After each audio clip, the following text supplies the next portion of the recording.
Cinema release ಆಗ್ತಾ ಇದೆ. ನಮ್ಮ ಸೆಲೆಬ್ರೇಷನ್ ಆಗಿದೆ ಮತ್ತು ಸಿದ್ಧತೆಗಳಾಗಿದೆ.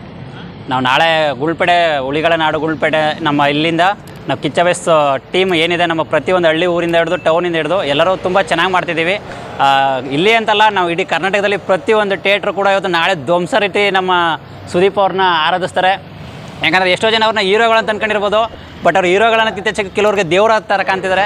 ಮತ್ತು ಇನ್ನೊಬ್ಬರು ಬೇರೆ ರೀತಿಯ ಯೋಚನೆ ಮಾಡ್ತಾರೆ, ಏನಂದರೆ ಈ ಜಾತಿಗೋಸ್ಕರ ಕೆಲವರು ಸುದೀಪ್ ಅವ್ರನ್ನ ಆರಾಧಿಸ್ತಾರೆ ಅಂತ. ನಾವು ಜಾತಿ ನೋಡಿ ಇದು ಫ್ಯಾನ್ಸ್ ಆಗಿಲ್ಲ, ನಾವು ವ್ಯಕ್ತಿತ್ವ ನೋಡಿ ಫ್ಯಾನ್ಸ್ ಆಗಿರೋರು. ಹಾಗಾಗಿ ಸುದೀಪ್ ಅವ್ರನ್ನ ಈ ರೇಂಜ್ಗೆ ಇಟ್ಟಿದ್ದೀವಿ ಇವತ್ತು. ನಾಳೆ ಸಿದ್ಧತೆಗಳು ಕೂಡ ಥಿಯೇಟ್ರಲ್ಲಿ ತುಂಬ ವಿಜೃಂಭಣೆಯಿಂದ ನಡೀತಿದೆ.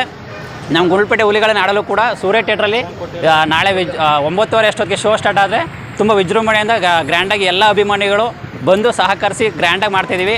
ಹಾಗಾಗಿ ಕರ್ನಾಟಕದ ಜನತೆ ಕೇಳ್ಕೊಳ್ಳೋದು ಇಷ್ಟೇ, ಫ್ಯಾನ್ಸ್ ವಾರು ಸ್ಟಾರ್ ವಾರು ಇಲ್ಲಿ ಯಾವುದೂ ಇಲ್ಲ. ಇಲ್ಲಿರೋದು ಎಲ್ಲರೂ ಪ್ರೀತಿ ಅಭಿಮಾನಕ್ಕೋಸ್ಕರ ಬದುಕ್ತಿದ್ದೀವಿ, ಇರ್ತಿದ್ದೀವಿ. ಯಾರೂ ಆಗದೇ ಇರೋರಿಂದ ಆಗಿ ಮಾತ್ರ ಇದೊಂದು ಫ್ಯಾನ್ಸ್ ವಾರ್ ಸ್ಟಾರ್ಟ್ ಆಗ್ತಿರೋದು. ಇದನ್ನು ಆಲ್ರೆಡಿ ಕಡೆಗಣಿಸಿ ಅಂತ ಹೇಳ್ತಾ ಕೊನೆದಾಗ ಒಂದು ಮಾತು ಹೇಳ್ತೀನಿ.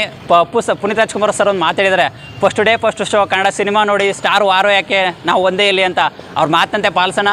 ಅವ್ರ ಜೀವನದಲ್ಲಿ ಏನಾಗಿದ್ರೆ ಅದು ಸಿನಿಮಾಗಳಲ್ಲಿ ತಗೊಳ್ಳೋದಷ್ಟೇ, ಜೀವನದಲ್ಲಿ ನಾವು ವೈಯಕ್ತಿಕವಾಗಿ ತಗೊಂಡು ಅದನ್ನ ಸರಿಪಡಿಸ್ಕೊಂಡು ಹೋಗೋಣ ಅಂತ ಹೇಳ್ತಾ ಮ್ಯಾಕ್ಸಲ್ಲಿ ಕೂಡ ತುಂಬ ವಿಜೃಂಭಣೆಯಿಂದ ಸೆಲೆಬ್ರೇಷನ್ ಮಾಡಿದ್ವಿ ಎಲ್ಲ ಕಡೆ.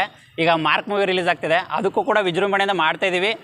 ನಮ್ಮ ಗುಳ್ಪೇಟೆ ಜನತೆ ಹಳ್ಳಿಯಿಂದ ಆಗ್ಬೋದು, ಟೌನಿಂದ ಆಗ್ಬೋದು, ಎಲ್ಲೆಲ್ಲಿಂದ ಬಂದು ನಮ್ಮ ಸುದೀಪ್ ಅವ್ರನ್ನ ಆರಾಧಿಸಿ ಅಂತ ಹೇಳ್ತಾ ಅಭಿಮಾನಿಗಳಾಗಿ, ಮತ್ತು ಅವ್ರನ್ನ ವೈಯಕ್ತಿಕವಾಗಿ ಜೀವನದಲ್ಲಿ ಹೇಗಿದ್ದಾರೆ ಅವರು ಅದನ್ನೇ ನಾವು ಪರಿಪಾಲಿಸ್ಕೊಂಡು ಹೋಗ್ತಾ ಎಲ್ಲರೂ ಬಂದು ಮೂವಿ ನೋಡಿ ಅಂತ ಹೇಳ್ತಾ ಧನ್ಯವಾದಗಳು. Thank you. ಜೈ ಕಿಚ್ಚ ಬಾಸ್.